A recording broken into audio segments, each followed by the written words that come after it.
Some of you might remember this book in 2010. An author named Laura Hildebrand wrote a book called Unbroken. And it was a very popular book, spent time on the bestseller list for the next 2 years. It was such a great story that a couple years later, in 2014, it was then made into a movie. And then both the movie and the book tell the true story of a guy named Louis Zamperini. He was a real-life hero, actually was still living while the movie was being produced. And in his 90s, he first came to national attention in 1936 when he ran for the U.S. Olympic team in the Berlin Olympics at the age of 19. And then when the World War II started, he joined up in the Army Air Force. He was stationed in the Pacific as a bombardier on a B-24. Then in May 1943, as he was flying a mission, his bomber experienced mechanical difficulties over the Pacific Ocean. It crashed into the middle Pacific Ocean, and him and two of his other crew members survived the crash. And then against all odds, they got out there, they got on a raft, and they were afloat for 47 days without supplies in the middle of the Pacific Ocean. It was longer than anyone had survived, and longer than anyone thought was possible.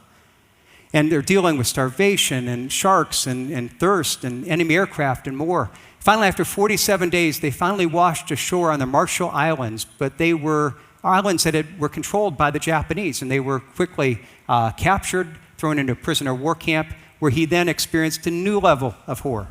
He was severely beaten and mistreated. He had one guard particularly who became the prime focus of this person's hatred. A guard that the prisoners called the Bird. And for 2 years, the Bird did everything he could to try to break Zamperini, to break his spirit to live. And now the film really advertised that the story was all about the strength of the human will, the strength to be able to persevere through anything and be unbroken, that he survived even the shipwreck and the Bird's attempt to break him, and he remained unbroken. And now, I will tell you, while the film on the whole was very good, told the story well on the whole, it was also incomplete because it did not tell the whole story. You see, the film gave the impression that Zamperini went through all of that, and he came out of World War II as one that was unbroken, and that he just was this unbroken hero. But that's not what happened. That's not the whole story. The book does a much better job telling the whole story. The fact is, he came back from the war a very broken man. He was consumed by anger and hatred towards his Japanese guards, especially this one known as the Bird. And to deal with his anger and his hatred, it kind of grew in him, and he began to drink and more heavily. He literally lost his business. He lost everything. And his heavy drinking and his anger combined in such a way that it was driving his young wife apart from him, so that his marriage, everything was falling apart. In fact, I could tell you the story, but I'm going to, at this point, let Louis Zamperini, in his 90s, tell you a little bit in his own words about this period in his life. After World War II ended, Zamperini returned to the United States. Like many prisoners of war, he was still haunted by the effects of war and Mutsuhiro Watanabe. At that time, I had a deep hatred for this guy. And when he was beating me in prison camp, I was always strangling him. In my dreams at night, I'm strangling the guy, getting back at him. And that was my desire after the war, was to make enough money so I could go back there and look him up and really finish the guy off. I really had a deep hatred that was destroying me. Nightmares every night. So I started to drink because of that, and my whole life just crumbled almost overnight. And it was crumbling. Everything was falling apart. It all came to a head one night when he was dreaming about killing the Bird, and he woke up and he was straddled on his wife, strangling her, and she was crying out, trying to get breath. And at that point in time, she said, this is it, I'm out of here. And she began the process of seeking divorce. Everything was being destroyed because it was broken by anger.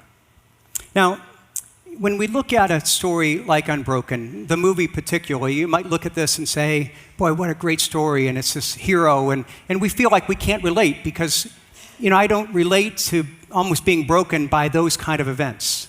This idea of being stranded in a raft for 47 days, or the horrors of a prisoner of war camp and having someone like the Bird trying to torture you and kill you. We don't relate because we don't deal with almost being broken by those kind of events. But when you know the whole story, of Louis Zamperini, what you realize is this is a story that we should all very much relate to. Because the fact of the matter is he was broken. And the thing that did break him, his anger, is something that we all deal with. See, we all are dealing with the fact that we've been harmed. We all deal with the struggle of anger. And because we've been hurt by others, we've got to say, how do we deal with it? Now, we might say, well, we didn't deal with it at his level. Well, regardless of the nature or the severity of our abuse and the way that we've been hurt, the fact is that our anger towards the other people are just as real. And if we don't deal with it, its power to worm deep into our heart and cause incredible destruction is just as real as well. So as we look at this issue, we have to say, how does this fit into this whole question today? How does this fit as a follower of Christ? Should anger be part of our wardrobe? See, if we remember, again, where we've been at thus far is we've been looking at the first part of Ephesians, or the middle of Ephesians 4, and we've been seeing in this incredible passage, Paul's been talking about the need to redefine morality, to put on a different kind of lifestyle. A lot of people think of morality in terms of don'ts, of rules. You don't steal, and you don't cheat, you don't lie, and you don't get drunk, or whatever it would be. But in our study in the past few weeks, we've seen that God consistently says that our core problem isn't just our actions, it's our character. It isn't what I do, it's who I am. I do sinful things because I have a sinful heart. And if all I do is that I focus on the don'ts, trying not to do these things, then what I'm trying to do is I'm trying to, in a sense, deny my own character. I'm trying to keep myself, through self-discipline, from doing the things that I really want to do. But sooner or later, something's going to come and work against my defenses, and the real me is going to slip out. And Paul is teaching that the real issue is not about our self-control. It isn't about us trying to somehow control things more. No, our real need is a new nature. We need God to change us from the inside out. And when he does, he changes the way we work. So even if you have your Bibles open, go to a few verses before what we're looking at today. We've been seeing that he talks about this as a set of clothes. And in honor of Louis Zamperini and talking about war, I've got here, this is a World War II era tunic. And, my son is involved in some World War II reenactments, and so we have some uniforms. But if I'm wearing this with him in a World War II reenactment, it fits. But if I wear this around, you're like, what's that, World War II or tunic? It doesn't fit. It's not appropriate. There's a sense that you say, okay, this was the old me. But it doesn't fit this context. Now, look at what Paul says in verse 22. He calls us to put off your old self, which belongs to your former manner of life, and is corrupt through deceitful desires. Now, here's what I've got to realize. Until I take this off, I can't put on righteousness. I can't put on the lifestyle that God is calling me to. Why? Because it's not going to fit over this. So what he's calling me to do is to take off the old self, to take off the old way of living, to realize, okay, this doesn't belong anymore. Maybe it's comfortable. Maybe it's who I was. It's maybe appropriate in the world, but it isn't appropriate as a follower of Christ. And after that, to be renewed, what does it say, verse 23? To be renewed in the spirit of your minds, to realize that what I need is God to change who I am, to change me from the inside out, and then to put on the new self, created after the likeness of God in true righteousness and holiness. So I put on what is appropriate, what does fit, what is appropriate for me as a follower of Christ. Now here's the superiority of righteousness. If I put on righteousness, the old self doesn't fit anymore. The things that were natural, the lifestyles, the things that was natural for me to do, suddenly it doesn't work anymore, it doesn't fit.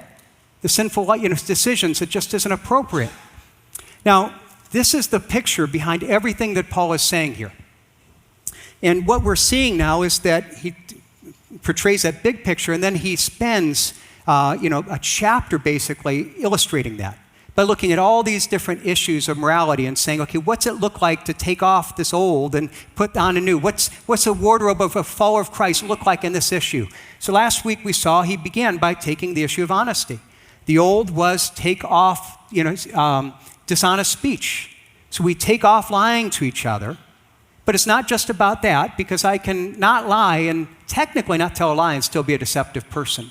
But instead, I'm to put on the character of truthfulness. And when I put on the character of truthfulness, then deception's no longer an issue. You see, because my character has been changed. Now we look at this week, and he comes to a new issue. And the issue is that of anger. And what does he say about anger? In verse 26, he says, be angry and do not sin. The first thing he calls us to do is to take off anger-driven behavior. Now, what's important to note right off the bat is he doesn't call us to take off all anger. He does not say, take off anger, or thou shalt not be angry. In fact, he says, be angry. You're going to get angry. Be angry and do not sin. The sin isn't anger in itself, it's a wrong response to anger. And what we need to realize, an important question, is it sinful to be angry? Is it always wrong? Is anger a sin? And the answer is no. Becoming angry itself is not a sin. See, there are many people, a lot of confusion on this. A lot of people think that it is. A lot of people think, well, if I ever get angry, well, God doesn't, anger's wrong. And there's a problem with that. Because what happens is that if I think that anger is a sin, then what's going to happen is I start to get angry and I deny it. Well, I can't get angry. I've got to be nice. I've got to be kind. I've got to be... And so what we do is that we feel that no matter what happens around us, no matter how someone has hurt us, that our natural response should be like this guy.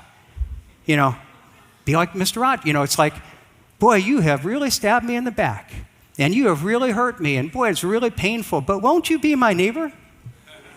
That's the idea that we often get, is that we should just be always nice. But I want to tell you, I think Mr. Rogers even got angry. And in fact, let me ask you a question. Did Jesus ever sin? No, we know that, right? Did Jesus ever become angry? Yes. Look what the Gospels say about him going into the temple. He goes into the temple and he sees these people, the money changers, ripping people off. And he became angry and he acted out of that anger. So there is justifiable, righteous anger. You see it even something in the character of God. Now again, here's why this is so important. If we don't understand this, and if we think that our anger in itself is wrong, then we begin to get angry and we repress it. We deny it. We don't, we want to push it down because we don't want to be sinful. And the fact is that what happens is when we deny it, the anger is still there. We're just not resolving it. We're burying it. I think of it in terms of physical wound. Years ago when I was a child, I remember I was playing with the dog and I ended up putting my hand under a sofa and ripped my wrist open on a nail. And for some reason I felt dumb about it. I felt ashamed of what I had done. And so I went upstairs and got some Solarcaine and sprayed it on there and wrapped it up in some gauze. And I remember my mom even asked me, what's that? Oh, it's nothing. It's a little, because I was ashamed of it. I don't know why. And finally, after a couple days, she said, well, still wrapped up. Let me see it. And it had bone. You could see bone. It was a really deep cut. It was terrible. Now, what was happening by my covering it? Did it make it better? Did it make it go away? No. It actually was becoming infected. And the fact that I covered it and didn't deal with it actually made it harder to deal with in the long run because, hiding something doesn't make it go away. And in the same way, we need to realize that anger is a wound. We're going to get wounded. We're going to get angry. But if we just then bury it, deny it, hide it, the fact of the matter is that we may not see it, but it's becoming infected in a way that it's not only getting worse, but it's going to over time impact our whole body. So we need to realize it starts by saying the truth. If someone has hurt you, if someone has offended you, be honest. Talk about it. Don't justify it. Don't use light words. Oh, I'm just frustrated. No, even talk to them. Deal with it.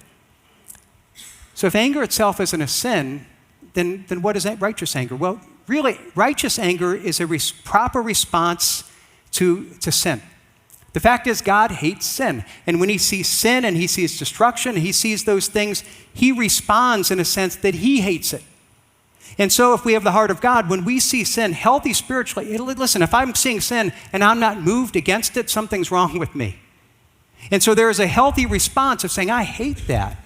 But even as I look at that in a healthy way of responding in anger, you see, if I don't deal with it right, it can become a breeding ground for sin in my heart. In fact, if I don't have this verse up here, but let me read James 1:19. It says this, know this, my beloved brothers, let every person be quick to hear, slow to speak, slow to become slow to anger. And now I want you to realize that like Ephesians 4, it doesn't say don't get angry. It says be slow to anger. Why? Because in the next verse it says, for the anger of man does not produce the righteousness of God.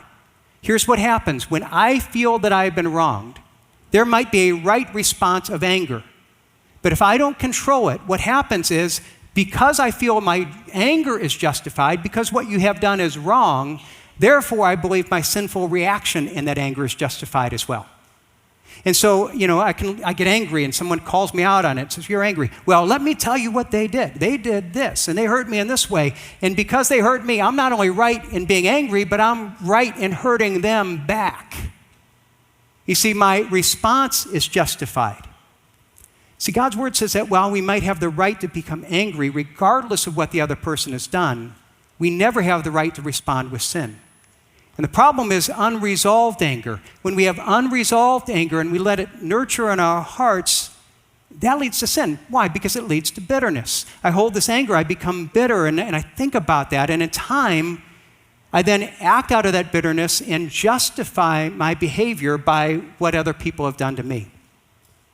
See, and oftentimes we then blame our behavior, not on ourselves. It's not my problem. They did that. Because they did it, the real problem is they caused me to act that way. The person, they cut me off. They caused me to cuss. They did me, they caused it.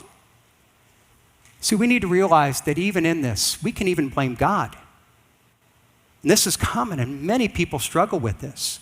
We see that something happened and God didn't treat us right. God didn't protect us. God didn't provide for us. God, I was following God. God, you did this, and I become angry. You want a great example of this? One is in the book of Ruth. You have this woman called Naomi, and she had a son, or a husband and two sons, and they had gone to this new place, and both of her sons and her husband die. Later, she returns to her hometown, and when her friends come to greet her, they say, Naomi, it's good to meet you. She says, don't call my Naomi, because Naomi means pleasant.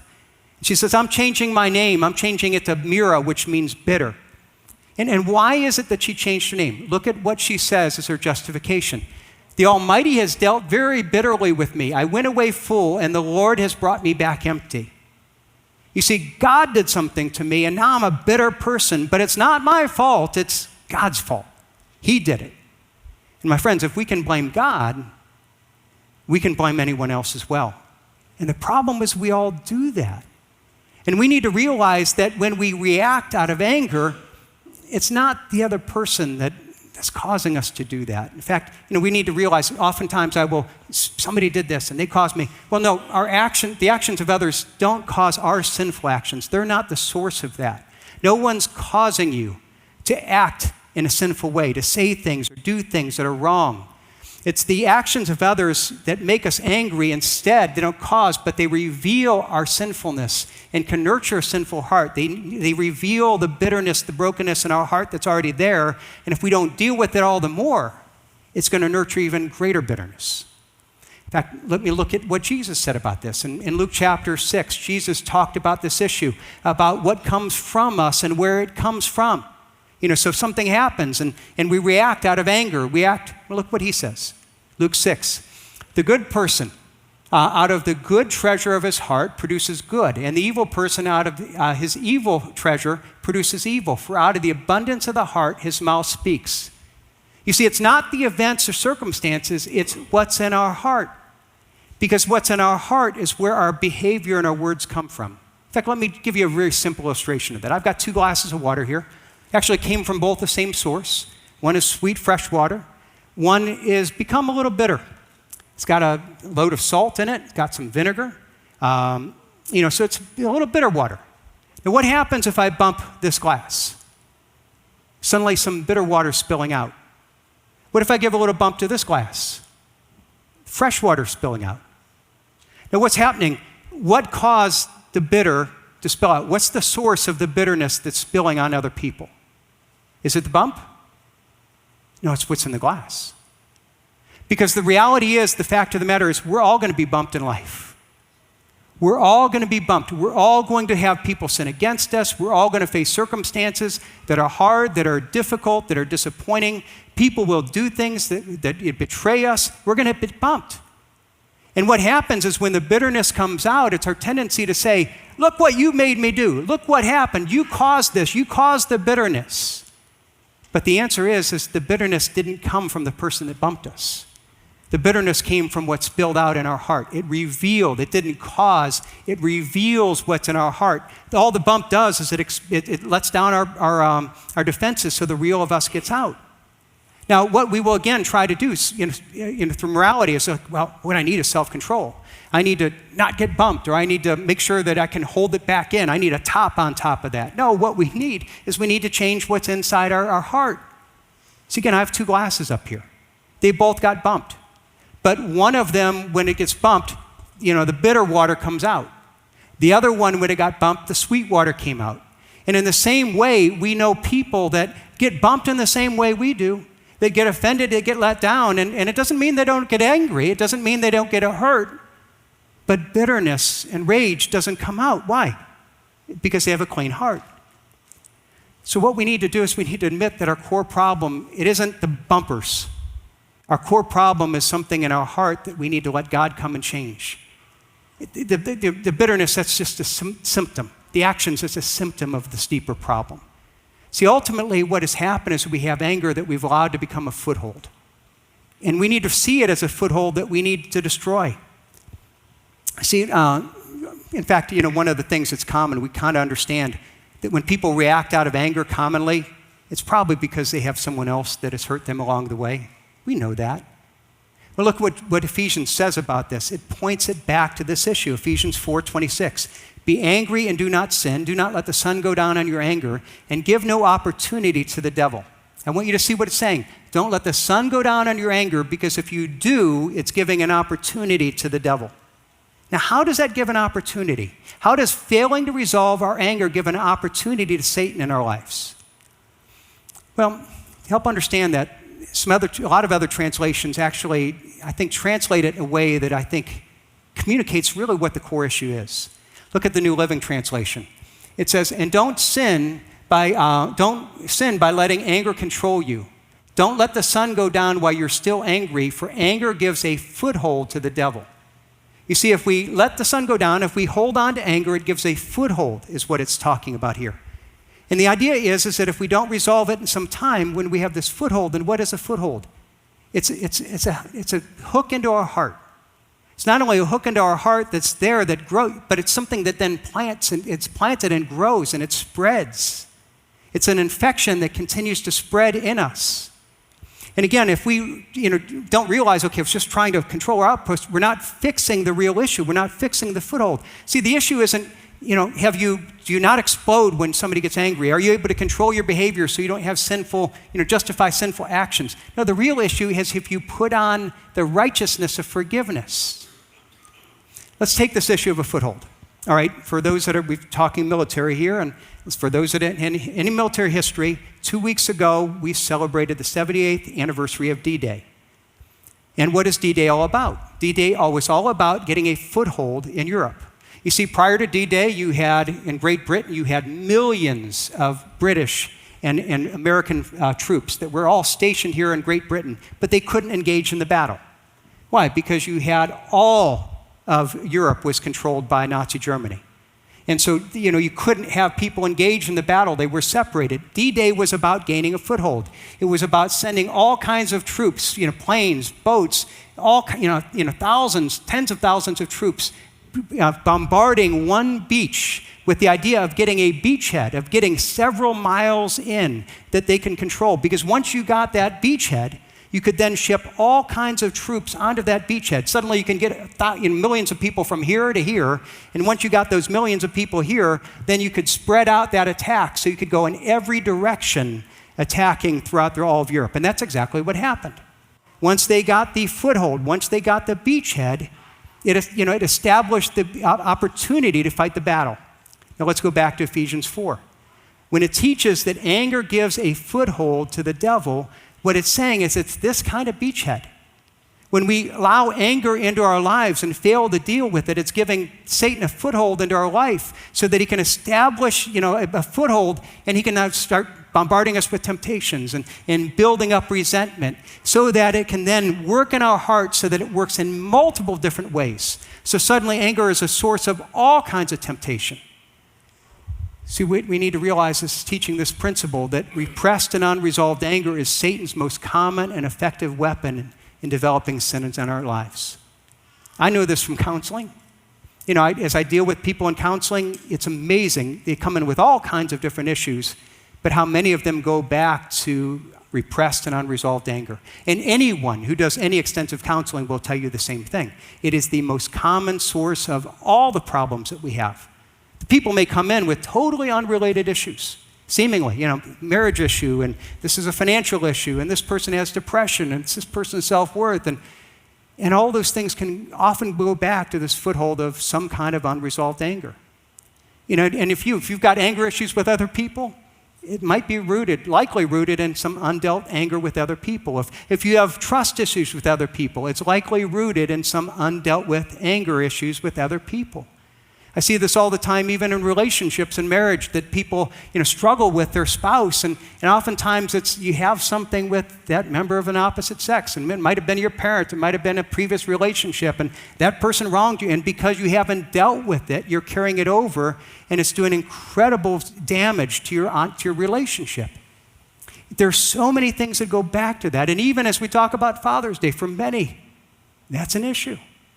Boy, you've got deep wounds from your father. And I'm not downplaying that at all, but I'm saying that these are deep wounds that if you continue to repress, and what they're doing is that it's not getting any better. It's a foothold that Satan is using to do destruction in your life. See, and it's not, some people say, but I'm not angry. Here's what you need to realize. This anger doesn't always express itself in the same way. Some people are angry and they're explosive, but other people, they get angry, and it's a quiet anger, and it's a quiet resentment.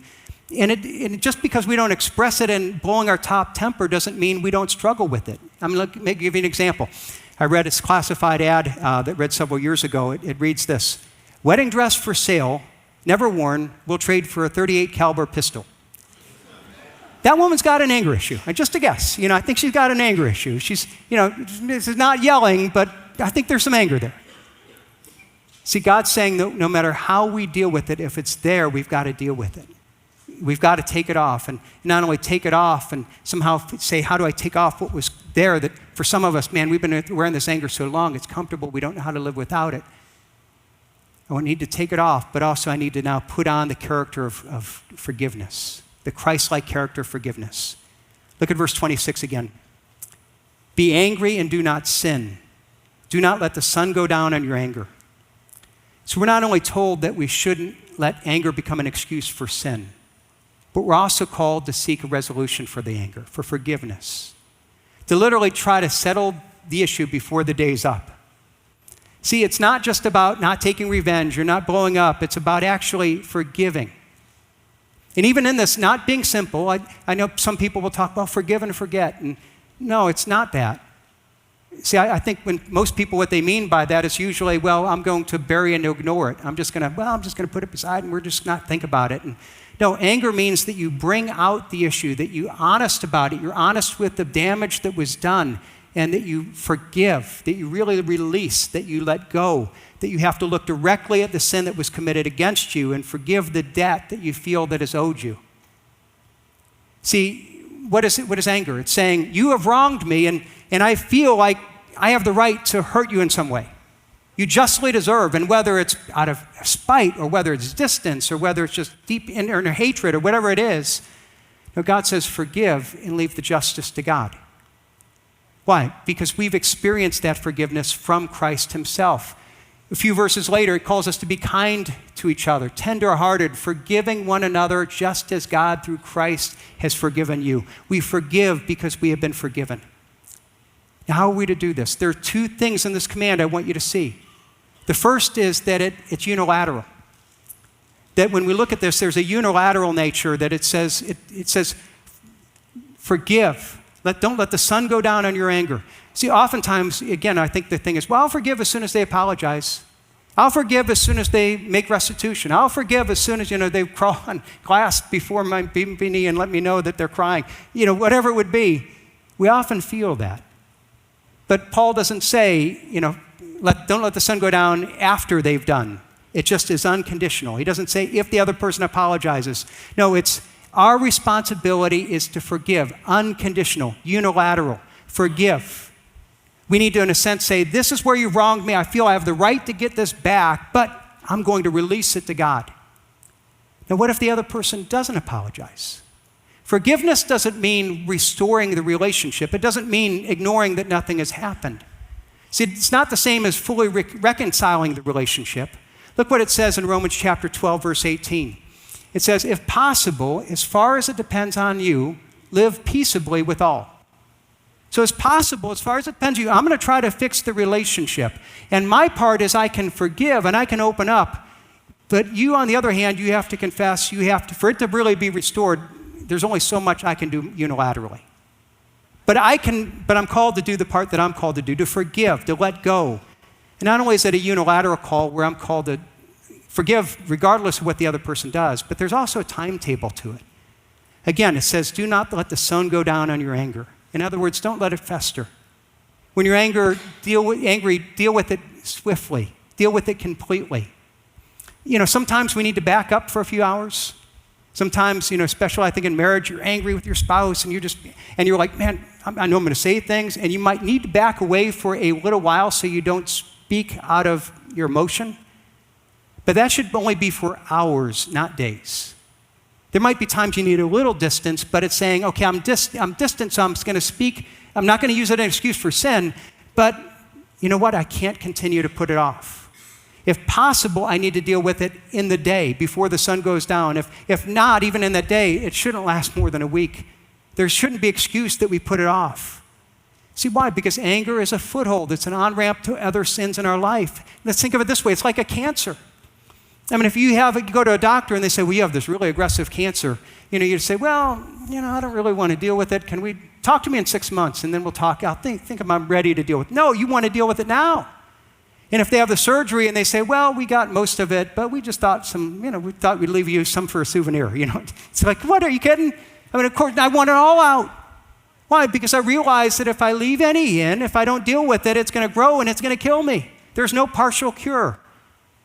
And the same thing, what we're told to here is that's what anger is. It's like this cancer. We deal with it. We can't hold it on. We've got to remove this foothold in our life. We've got to deal with it as soon as possible. So we do it by coming to God and say, God, give me that ability to forgive. And practically, what does it look like? Well, let me just go to another passage, just even looking at kind of this practical application of what it looks like. In Romans chapter 12, we could spend a whole nother message on this because it's such a great passage. But let me just briefly show you even what it says. Practically, how do we live this out? Romans 12, starting in verse 17, it says this: repay no one evil for evil, but give thought to do what is honorable in the sight of all. So what is evil for evil? Anger is, you have wronged me and I have the right to punish you. Forgiveness is, I release that right. I'm not going to give you what you deserve. You might deserve it, but I'm not going to do that.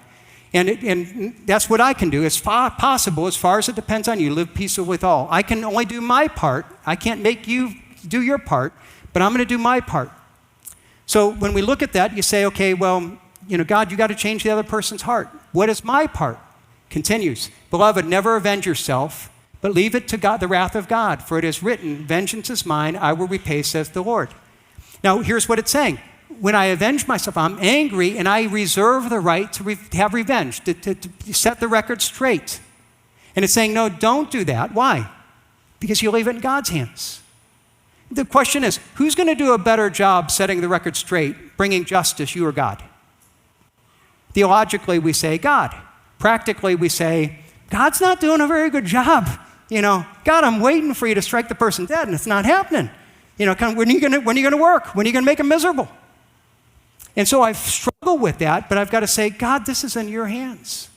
I forgive, and where it's wrong and there should be justice, that's yours to do. God, I trust you to take care of it.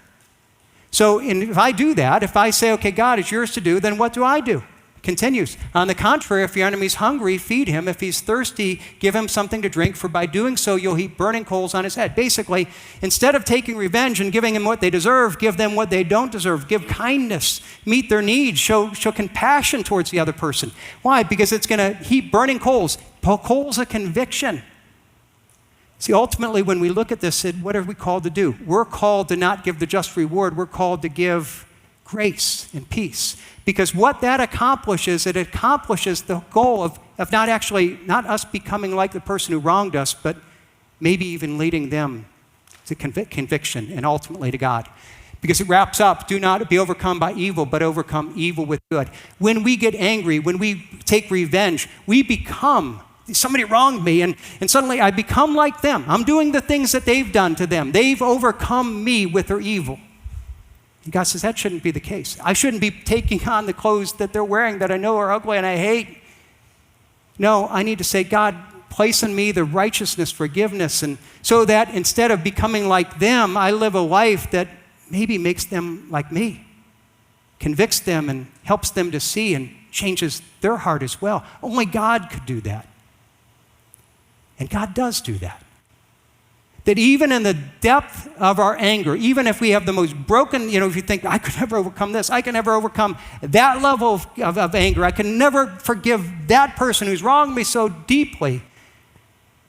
My God, my friends, I can't, you can't, but our God can. And if you come to him and say, God, give me that ability to forgive, he will. And there are many stories of people who tell that story exactly. Stories like Louis Zambrini, who was broken by his anger and had justified anger. What was done to him was sinful, it was terrible, his anger was totally justified. And yet he held on to it, and it broke him, was destroying his life, destroying his marriage, destroying every part about his being. And then something happened that broke the power of anger that was breaking him. Rather than me tell you his story, let me have some of his family and friends and himself tell you what happened. He went through some terrible years where he was destroying his marriage. But Louis was saved by his wife's insistence that he go to see a sermon by Billy Graham, who at that time was a very young man, not very well known, but he was speaking in Los Angeles. Louis didn't want to go, but his wife was going to leave him. And he agreed on that basis to go see him speak. And he sat in the back of the audience and he was unhappy and he was sullen, but Graham spoke of things that resonated with Louis, with his experience about how God reaches into people's lives and helps them get through things that seem unsurvivable. I think all the prisoners had basically made the same prayer. Get me home alive to my family, God, and I'll seek you, I'll serve you. And you make promises while you're under a dire situation. But how many of them keep their promise? I didn't. And so my life fell apart. And it was at that moment that he made this realization to himself that he thought God had actually helped him through this, and he owed God something. And he realized what he needed to do. So I went forward in the meeting and made my confession of faith in Christ, and I couldn't believe what happened. While I was still on my knees, my life changed in a matter of moments, because I knew I was through getting drunk, and I knew that I forgave my guards, and I knew it was a miracle because I forgave the bird. And that was the first night. First night in 2.5 years I didn't have a nightmare, and I haven't had one since. And Louis realized that God can forgive him for all the rotten things he did in his life, that he ought to be able to forgive those that had done him wrong. So forgiving the guards and the bird was actually salvation for him. It really turned him around in an instant. He decided he needed to test his forgiveness to see if he really had truly achieved it. And he went back to Japan to meet the guards who had abused him so terribly. And he went to Sagama prison where they were all being held for war crimes. He went to every single one and looked him in the eye and told him that he forgave him for the treatment that he received when he was a prisoner of war. He felt no animosity. He just felt compassion, and they couldn't believe it. He couldn't believe it. It was a wonderful experience. He knew he had truly forgiven then. I think it's incredible that he forgave them. That's a lesson that he taught my father and me. By hating somebody, I'm not hurting them, I'm only hurting myself. You can forgive anybody. Forgiveness is always possible. deeply scarred and controlled, literally to be able to go back and to look at those guards that had tortured him for years and to say, I forgive you. He didn't have that ability. But he surrendered it to God and said, God, give me that ability I don't have, and God did. And his life was radically changed so that you saw two of his kids there, his grandson, people that just will, declare about how this was a loving, compassionate man, that he gave his life to starting youth camps, working with troubled teens, and helping them deal with their issues, their anger, their brokenness, and making a difference in thousands of people's lives. Because that's the power of forgiveness. My friends, God calls us to that. We all struggle with this, and I think back, even in my own life in this past year, God's re-exposed things that I've had to forgive. I thought I forgave and I'd had to. We're all still dealing with it. And no matter where you're at, you might say, well, it's kind of here and it's a big issue and I'm so aware of it, or whether it's something, it's not that big. Don't let that cancer grow. Don't let this foothold stay there. No, God calls us to deal with it before the sun goes down. And if we don't, that we're literally giving Satan a foothold into our life. Why would we do that? And it starts by coming, and for some it might be just as he did, coming and saying, God, I need you to forgive me. And starting as he did at that Billy Graham crusade of saying, God, I ask you to forgive me. I need this relationship. If you've never done that, that's the starting point. For many others, you've done that in the past. And God is revealing, kind of scraping off this thing that's buried. And he's saying, okay, are you willing to deal with this today?